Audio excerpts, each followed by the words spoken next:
Hydroponics అండి. Hydroponics లో మామూలుగా జనరల్ గా ఇంతకుముందు పాత వీడియోలో చూసుంటారు కదా. ఈ ఏంటంటే సాయిల్లెస్ కల్టివేషన్, ఎక్కడ కూడా మనము మట్టి లేకుండా ఓన్లీ వాటర్ అంతా కూడా ఈ రెక్టాంగులర్ ఛానల్స్ ద్వారా వాటర్ అంతా సర్క్యులేషన్ అవుతూ ఉంటుంది. సో మనం ఇది వచ్చేసి యాక్టివ్ హైడ్రోఫోనిక్స్ అంటారు, ఎన్ఎఫ్టి పద్ధతి అంటారు. అంటే న్యూట్రియంట్ ఫిల్మ్ లేయర్ టెక్నిక్. అంటే న్యూట్రియంట్ వాటర్ అంతా కూడా ఫిల్మ్ లేయర్ లాగా, ఒక థిన్ లేయర్ లాగా వాటర్ అంతా పాస్ అవుతూ ఉంటుంది. సో ఇందులో మనం ఏంటంటే రకరకాల, ఇది పార్స్లీ అంటారండి, లెట్యూజ్, పార్స్లీ, సెలరీ, పాక్చాయ్, రోజ్మెరీ, థైమ్, ఇవన్నీ కూడా ఇందులో మనం గ్రో చేస్తున్నాము. ఇటాలియన్ బేసిల్లు, లెమన్ బేసిల్లు, సో ఇవన్నీ ఎగ్జోటిక్ వెజిటబుల్స్ అన్నీ కూడా మనం ఇందులో గ్రో చేస్తున్నామండి.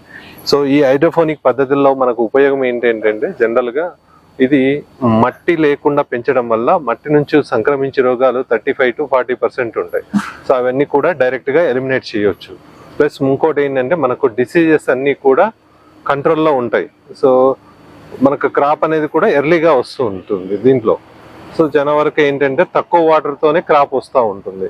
సో మొత్తానికి మనకు 90% ఆఫ్ ద వాటర్ను మనం మినిమైజ్ చేయొచ్చు హైడ్రోఫోనిక్స్ పద్ధతి ద్వారా. సో జనరల్గా ఏంటంటే ఫారిన్ కంట్రీస్లో ఇప్పుడిప్పుడే హైడ్రోఫోనిక్స్ పద్ధతిలో ఎవరి ఇంట్లో వాళ్ళు ఆకుకూరలు, కూరగాయలు పండిస్తూ వస్తున్నారు. సో మన ఇండియాలో ఇప్పుడిప్పుడే హైడ్రోఫోనిక్ పద్ధతిలో ఎవరి ఇంట్లో వాళ్ళు గ్రో చేసుకుంటున్నారు.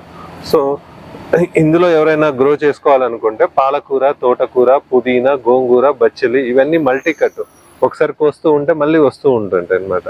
సో ఇంట్లో పెట్టుకొని కూడా చాలా మంది గ్రో చేస్తూ ఉన్నారు ఈ హైడ్రోఫోనిక్స్ పద్ధతి ద్వారా. సో మనకేంటంటే వాటర్ అనేది తక్కువగా, అంటే చాలా మందికి వాటర్ ఇబ్బంది ఉంటుంది. సో అలాంటి వాళ్ళకి కూడా ఇది ఉపయోగపడుతుంది. ఆర్గానిక్ లో మనం తినాలి అని అనుకుంటే కూడా ఇది ఒక మంచి పద్ధతి ద్వారా మనం అన్ని కావాల్సిన క్రాప్స్ అన్ని గ్రో చేసుకోవచ్చు. హైడ్రోఫోనిక్స్ లో చాలా రకాలు ఉన్నాయి. మామూలుగా ఒకటి వచ్చేసి ఇది వచ్చేసి ఎన్ఎఫ్టి సిస్టమ్ అంటారు, nutrient film layer technique.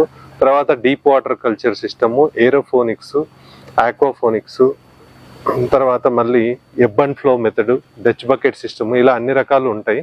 But ఏంటంటే మేము ఎన్ఎఫ్టి పద్ధతుల్లో అన్ని కావాల్సిన కూరగాయలన్నీ మనం ఇందులో ఆకుకూరలన్నీ పండించి ఇవన్నీ కూడా మనం ఇండివిజువల్ కస్టమర్స్కి ఎవరైతే సలాడ్స్ రూపంలో తింటారో వాళ్ళందరికీ కూడా మనం సప్లై చేస్తున్నాము వీటి ద్వారా. ఈ మనం ఒక మొక్కను తీసి మనం కనుక ఇలా చూస్తే ఈ రూట్స్ అన్నీ కూడా వైట్ కలర్లో ఉంటాయి. ఇలా వైట్ కలర్లో ఉంటాయంటే అర్థం ఏంటంటే ఇది హెల్తీ ప్లాంట్ అనమాట. జనరల్గా ఏంటంటే హైడ్రోఫోనిక్స్ పద్ధతుల్లో మనం ఒక నెట్ పాట్ ఉంటుంది, ఇది ఒక రెక్టాంగులర్ ఛానల్. సో మనం ఒక చిన్న బేబీ మొక్కను తీసుకొని ఇందులో పెట్టేసి, ఇవి క్లే బాల్స్ అంటారు. సో జనరల్గా ఇవి క్లే బాల్స్ అంటారు. ఈ క్లే బాల్స్ ఏంటంటే 1300 degrees దగ్గర మనం మట్టిని వేడి చేస్తే లైట్ వెయిట్ అయిపోతాయి. సో ఈ క్లే బాల్స్ని ఇందులో వేసేసి సపోర్టింగ్ సిస్టమ్గా, మట్టి లేదు కాబట్టి ఏదో ఒకటి వాడాలి కాబట్టి మనం క్లే బాల్స్ అనేటివి వాడుతున్నాం. సో ఈ మొక్కను తీసి మనం ఇందులో పెడితే మనకు క్రాప్ ఇలా వస్తుంది. సో దీంట్లో 2 పారామీటర్లు మనం చెక్ చేయాల్సి ఉంటుంది, ఒకటి pH అండ్ ఒకటి TDS. pH కనుక మనం కరెక్ట్గా అసిడిక్ కండిషన్లో పెట్టి, TDS అనేది అంటే ఫుడ్ ఎంత ఉంది, ఎంత అయిపోయింది తెలుసుకోవడం.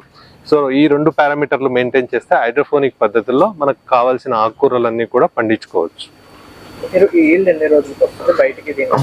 సో జనరల్గా ఏంటంటే మనం మట్టిలో పెంచితే ఏంటంటే గాలి అనేది చాలా తక్కువ వెళ్తుంది. సో దీంట్లో పెంచడం వల్ల ఏంటంటే మనకు గాలి అనేది సర్క్యులేషన్, వాటర్లో నీళ్ళలో కలిసిపోయి ప్రతి రూట్కు చేరవేయడం వల్ల క్రాప్ అనేది 20 daysకే వస్తుంది. ఎవ్రీ 20 daysకి ఒక క్రాప్ తీయొచ్చు అనమాట. సో మనకు తక్కువ టైంలో ఎక్కువ ఈల్డింగ్ వచ్చే పద్ధతి ఏంటంటే హైడ్రోఫోనిక్స్ పద్ధతి. సో ఇది చాలా మంది మనకు సీడ్ కంపెనీస్లో కూడా సీడ్ డెవలప్మెంట్ కోసం కూడా వాడుతున్నారు, ప్లాంట్ ఫిజియాలజీ రీసెర్చ్ కోసం వాడుతున్నారు. సో రకరకాల అప్లికేషన్స్ వాటి కోసమని వాడుతున్నారు. సో ఒక్కొక్కరికి ఒక అప్లికేషన్ లాగా ఇది హైడ్రోఫోనిక్స్ అనేది గ్రో చేసుకుంటున్నారు.